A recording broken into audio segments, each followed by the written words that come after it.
Welcome to the Deep Dive, your shortcut to being truly well-informed. Mm-hmm. Today we're taking a stack of sources, think of travel magazines, deep research, even personal notes from explorers, and we're going on a journey. Yeah, the idea is to uncover the art of travel, but like beyond the typical tourist stuff. Exactly. We're extracting the key insights, the things that redefine traveling well-informed, packed with surprising facts, maybe a little humor. That's right. Our goal for this deep dive, to get you past the glossy brochures. Right. We'll explore places through, their hidden histories, unexpected food, unique transport. And those real connections with nature and people. Yes. Prepare for some aha moments, definitely. We're unpacking what makes a journey truly unforgettable. Okay, let's unpack this. So where do we start? Let's start with how we even think about a destination. What if you could, live inside history instead of just looking at it? Ooh, interesting. Reimagine spaces. Exactly. We're seeing these incredible transformations where old buildings get a new life. It's deeply rooted, but also super new. And what I found really fascinating was London. How they're turning these amazing historical buildings into hotels. Ah, yeah, I saw that, like the old U.S. Embassy. Yes. Yeah. On Grosvenor Square. Now it's the Chancery Rosewood. And get this, the original World War II safe room. It's a suite now. Wow, seriously, a safe room suite. Yeah. And Admiralty Arch is becoming a Waldorf Astoria. And there's an 18th century East India Company warehouse. What did that used to store? Raw silk, apparently. Yeah. Now it's the Sir Devonshire Square Hotel. It's preservation, but, luxury too. It really is. And what's captivating is that mix, preservation, and reinvention. They're not just hotels. They're like living history lessons. Totally.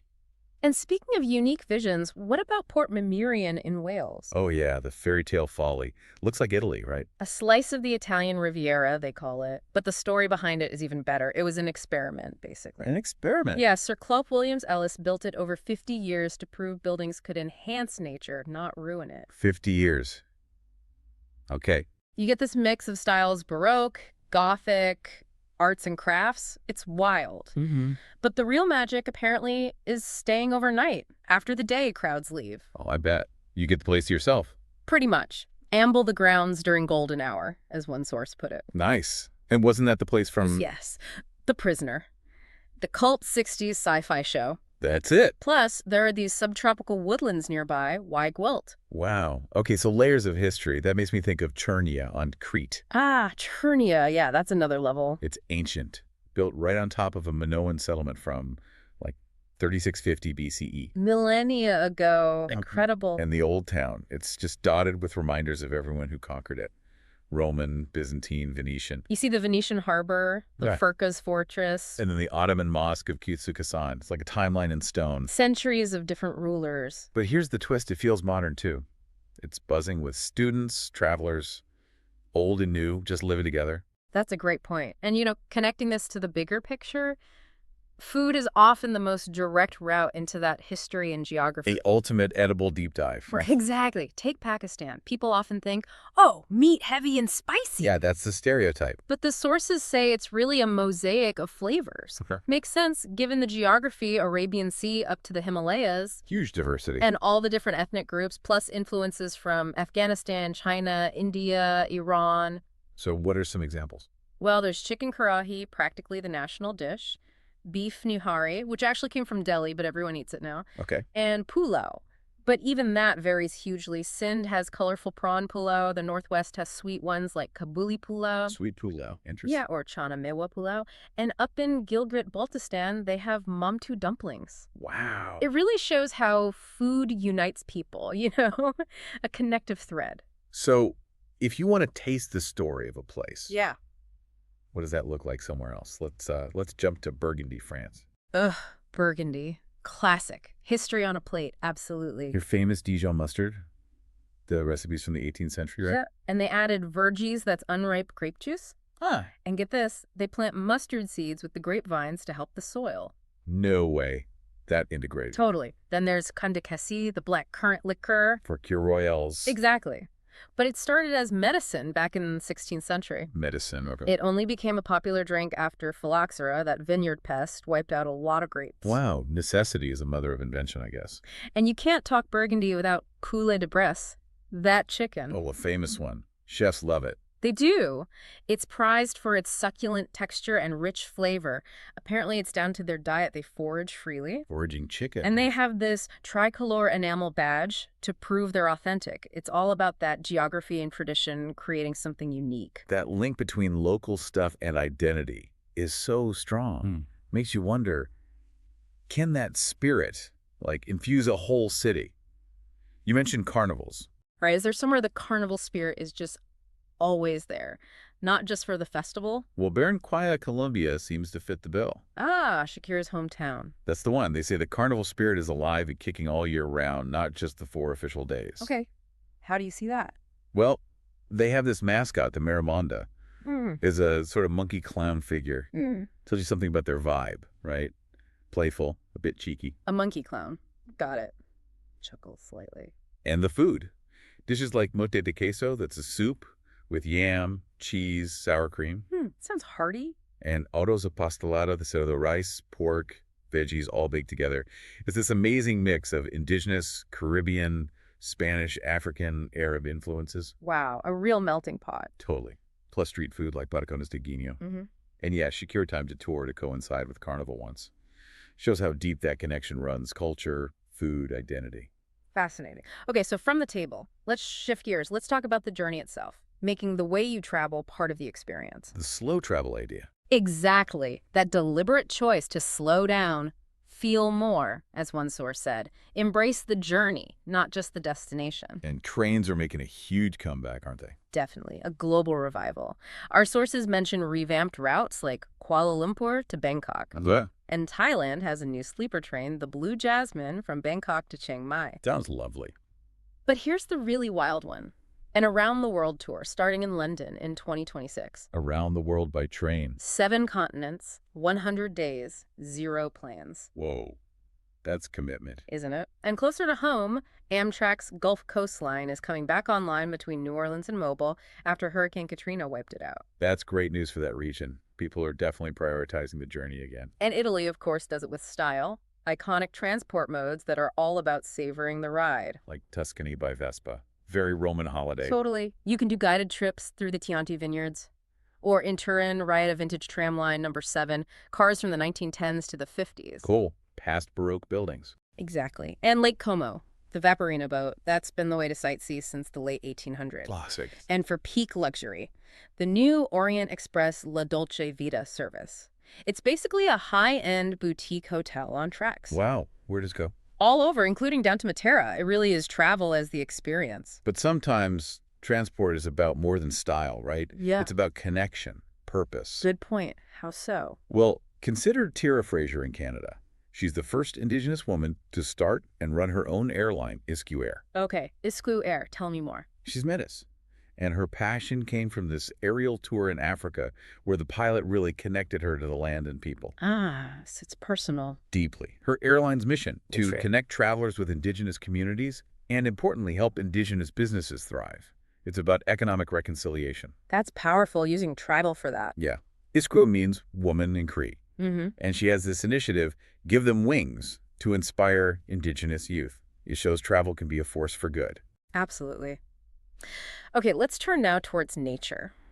How can travel deepen that connection beyond just pretty views? Immersion, right. Yeah. Feeling it. Exactly. Take Windermere, England's biggest lake, popular since Napoleon's time. Okay. But you can experience it like Arthur Ransom did when he wrote Swallows and Amazons. Oh. By going out on the Albatross, this meticulously restored vintage motor yacht from 1928. Oh, wow. That's specific. Yeah, the Langdale Chase Hotel restored it. They're trying to bring back that 1920s, 30s golden era feel of the lake, history and nature combined. That sounds lovely. But, sometimes nature itself offers these huge, epic stories.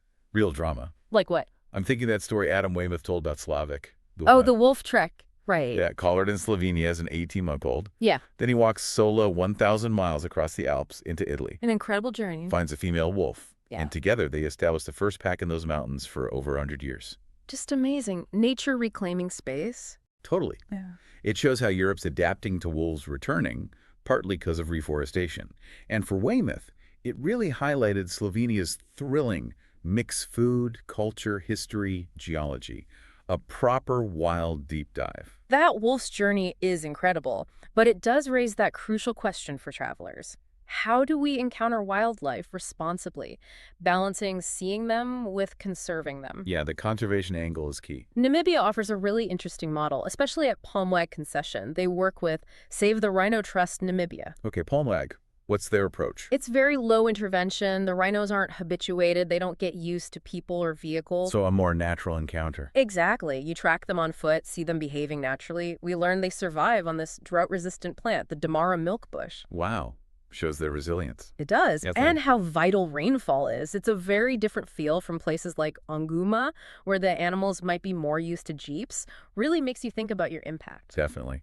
Okay, for something really unique culturally and naturally, let's talk Bhutan. Ah, gross national happiness. Right.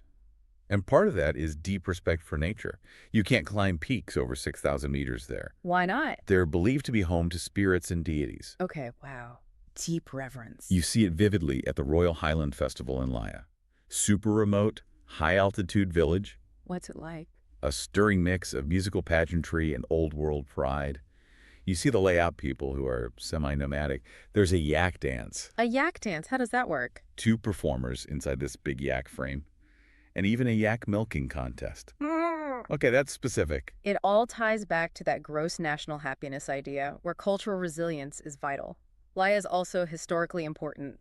Jabdrung Gawang Namgyal's resting place is there. And don't they have those special fungi? Yes. Cordyceps. Super rare, super valuable, a key income source. It's a place where tradition really shapes life. Amazing. Okay, from that harmony, let's explore another angle. Transformation through, like, physical challenge, connecting with ancient paths. Italy's walking trails come to mind. Right. We heard about the Via Francigena. It's a 1,000-year-old trail. Older than the Camino de Santiago in Spain. Well, maybe not older, but definitely quieter. A quiet back road compared to the Camino's crowds. It started as Roman roads, then became a pilgrimage route to Rome. Who mapped it out? There's a story about Sigeric the Serious, a 10th century archbishop. He walked back from Rome to Canterbury, documenting the route. Basically gave us the blueprint. Sigeric the Serious. Great name. Isn't it? Today, you can hike sections, like a 60-mile stretch over 5 days. You go through these ancient Etruscan sunken roads in Lazio. Holloways. That's them. And you might meet other pilgrims, like this brother Ambrose Akima mentioned in one source. And it's not the only one. There's the Path of the Gods on Amalfi, St. Francis Way in Umbria. Lots of options. And if walking isn't your thing, bikes. Italy's got you covered there, too. The Piedmontana Cycling Trail in Friuli Venezia Giulia. Where is that exactly? Northeast Italy. It bridges a geographical frontier, which is cool. It takes you near Slovenia. The city Gorizia there is actually joint European capital of culture for 2025 with Nova Gorica in Slovenia. They have this sense of porosity. The border feels really fluid. Interesting concept. And that region showed incredible resilience. They rebuilt where it was, as it was, after a huge earthquake in '76. You really feel the history and the landscape from your bike. Wow. Okay, but adventures aren't always about physical effort, right? Sometimes it's just embracing the weird. Absolutely. And Switzerland, apparently, has an endearing fondness for the bizarre. Oh, really? Like what? Their calendar is full of these age-old, often gloriously odd festivals. Gloriously odd. I like that. Give me examples. Okay. Interlaken has the Harder Potschütte. Involves an impish mountain spirit causing mischief drinking schnapps. That's fun. Zurich has Sechseleuten. They explode a snowman figure, the Burg, to predict how long summer will last. Exploding snowman forecasting. Kriers, Cheese Festival, with cheese tossing and elfhorns. Of course. Elfhorns. Enendas hosts the International Elfhorn Festival. Thousands gather to play the horn of the Mountain King. Thousands of elfhorns. You definitely wouldn't forget that trip. Last. No, unique is the word. A bit different from buying a cuckoo clock. It shows how deep the unexpected runs. Okay, finally, a place that's hard to pin down. Cuba. Ah, Cuba, yeah. Defies easy labels. The sources called it a nation of envelope-pushing art and head-scratching bureaucracy. That sounds about right. Contradictions everywhere. Like doctors driving taxis or vintage 50s American cars running on 80s Soviet engines. Exactly. Resourcefulness born of necessity. But what shines through is the talented and resilient populace. Yeah. And the potential for unscripted adventures if you go beyond the beach resorts. What about the landscape? Super diverse. Tobacco fields and vinales, the Cianga de Zapata swamp, teeming with wildlife, gorgeous beaches like Verdadero. And the culture. So rich. Afro-Spanish dances, that infectious Sun Cubano music. Despite all the challenges, the embargo, shortages, power cuts, the sources emphasize the bright glow of the country's artistic and cultural talent. A deep dive into ingenuity. It sounds incredible. So, thinking about all these deep dives, Yeah. it's worth touching on the practical side, too. Being well-informed isn't just what you see, but how you prepare, right? Your toolkit. Yeah, good point. It's not just about comfort, it's about enabling the experience, staying present. Right. So think about reliable power for your devices. Notes, research, maps, noise-canceling headphones maybe, not to block things out, but to let you focus in sometimes. And the basics, like a decent travel pillow, maybe compression socks for those long journeys, practical stuff that makes the deeper engagement possible. Exactly. And beyond gear, there's knowing the landscape of travel itself, like your rights if things go wrong. Yeah, we looked into that. Airline strikes, for example. Compensation rules are tricky. Depends on notice, flight distance. And some issues are seen as inherent risks for the airline, which affects payouts. Knowing the rules beforehand is smart. Definitely. We also saw the challenges around travel insurance, specifically for cancer patients. The cost can be exorbitant and people get refused cover. That's tough. Yeah, charities like Maggie's are pushing for a fairer deal. It's just part of the reality of travel that informed travelers should be aware of, navigating potential bumps. True. Okay, so a few final sparks for your own adventures. Maybe learning to surf in Sri Lanka, getting hands-on. Or the patience needed for wildlife spotting, like golden eagles on the Isle of Mull. Quiet connection. Or even just planning differently, like a no-fly trip to the Pyrenees. Yeah. Rethinking the journey. Yeah, or simply stopping to appreciate sheer scale, like the Amazon River pouring 200 million liters of fresh water into the ocean every second. Whoa. Puts things in perspective. Exactly. That sense of awe is a deep dive. So wrapping this up, it feels like true, well-informed travel isn't just ticking off sites. Not at all. It's about seeing the connections, history, culture, nature, people's resilience, all woven together. Finding the hidden stories. Yes, and those moments of connection that just stick with you long after you're home. That's a powerful way to put it. It really does shift travel from just an itinerary to more of a quest for understanding. So as you plan your next adventure, maybe ask yourself, what layers am I really curious about? How can I make this trip my deep dive? Yeah, how can it lead you not just to a new place, but maybe a new way of seeing the world? Or even yourself. Go explore.